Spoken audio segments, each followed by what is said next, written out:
जेवला का? 500 रुपये दिले वाजलं का साहित्य? नाही जेवायला मिळलं का?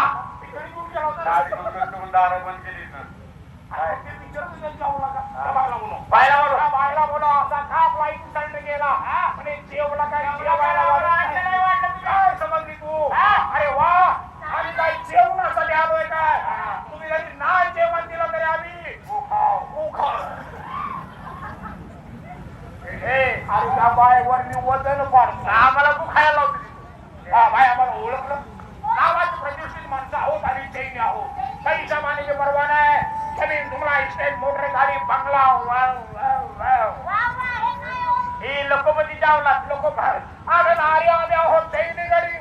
आम्ही आहोत चैनी गडी. आम्हाला राहायला 3 तळाची का माडी? मारी शिवाय राहत नाही. अरे बिल्डिंग मध्ये 3ऱ्या माळ्यावर हे कंडिशन ऑफिस मध्ये असतो.